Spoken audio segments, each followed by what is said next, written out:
So with that, let me please introduce to start Daniel Jimenez. Daniel is with CIAT. He's a scientist at the International Center for Tropical Agriculture, and he's going to tell us about big data and site-specific agriculture to support rice farmers in Latin America. Daniel. So good afternoon, everyone. As he said, my name is Daniel Jimenez. I work for the International Center for Tropical Agriculture, and the idea with the presentation would be to share with you our experience in Latin America working on big data and site-specific agriculture to support rice farmers in Latin America. Actually, the case was already showcased in a document released by GODAN and the Open Data Institute last year, as we're going to see in the next slide. And then I will briefly highlight what were the challenges that we were facing, what was the way how we faced such challenges, what we propose from the science perspective, and by the end I will talk a little bit about what this is exciting from the open data perspective. So as I said before, the particular case of Colombia, the rice systems in Colombia was showcased last year, and basically what we used was both open data and private data in order to support the countrywide growers association in the identification of the complex and region-specific issues behind the decrease in rice yields. Actually, since 2007, production of rice in Colombia started to decrease, so we didn't know what was the cause, but climate change was one of the suspects. And actually, that is something that not only happened in Colombia, but also across Latin America.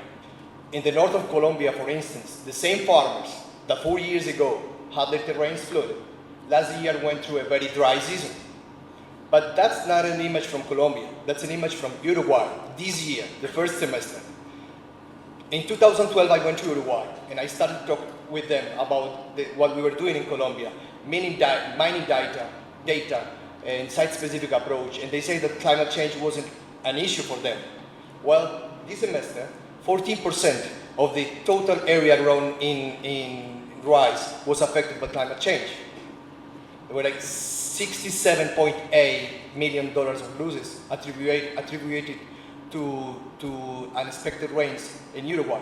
So that's definitely an issue in Latin America, and if on top of that you think that the way how farmers make decisions in Latin America on how to grow or where to grow are based on the successful decisions that they make on the previous season, that's not really a very accurate or reliable way to make decisions on what we should be growing. So what we proposed, in the particular case of Colombia, we analyzed the main site-specific climatic limiting factors. How we did it? The FEDARROS, which is the countrywide growers association, they've been collecting information over the last 20 years or so, information on planting and harvesting date, productivity, variety, and different databases that were used for different totally purposes.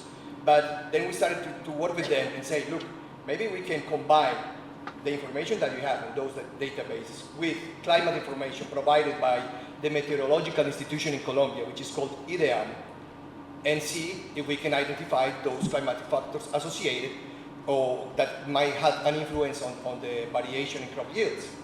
And good news here, in terms of open data, is that the IDEAM, the meteorological institution, since 2014, they should make the data available to everyone, as long as you give them credits for the work that they have done.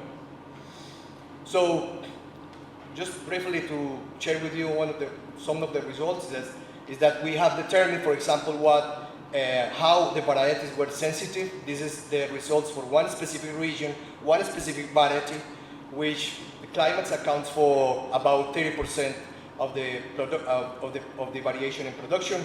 The variety is called FEDARROS 733, and we have determined the most limiting factors, and by using machine learning algorithms like conditional inference forest, we have determined, for example, the functional relationship between production and one of the most relevant factors, which is average minimum temperature in the reproductive stage. And for those familiar with traditional analytical approach, you know that in the past, the analytical approach, you can just only determine if it was a negative or positive relationship, but not really the optimal range or the inflection points that can tell you basically what are the optimal ranges. And we did the same for the amount of fertilizers and soil properties. But the most important result for the Growers Association was not which variety performed necessarily better in this place. In this case, this variety was just 30% sensitive to climate.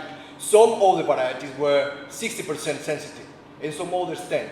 So basically, we've been recommending varieties that are not suitable for that particular place.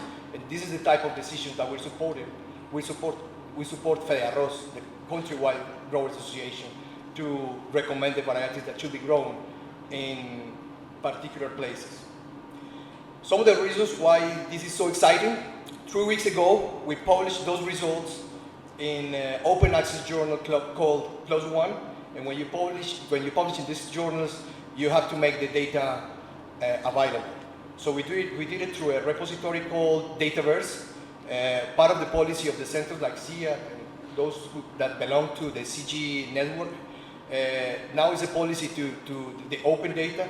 So that's why we have this agreement with Harvard University to put the data there. Of course, one of the technicians from FEDEARROS is part of the auto chip list. And if in the beginning of the presentation I say that we use both private and public information, we can proudly say that now all the information is available to everyone, so it's public. Some of the reasons why this is so exciting is that it enables one environment of cooperation. That image on the right is an agreement in Argentina with us, with the FLAN, which is a continent-wide Growers Association. And they basically are the institution responsible for soil information, crop management information, climate information. They not only wanted to know what are the climatic factors associated with yield, but also soil crop management. So this type of approach enabled that. They signed up this agreement a month ago. And last but not least, this is an approach that more than 5,000 farmers have adopted in Latin America. We have analyzed more than 50,000 cropping events. And in 6 countries, we scaled up to Peru, Nicaragua, Argentina, Uruguay, and more recently, Mexico. Thank you very much.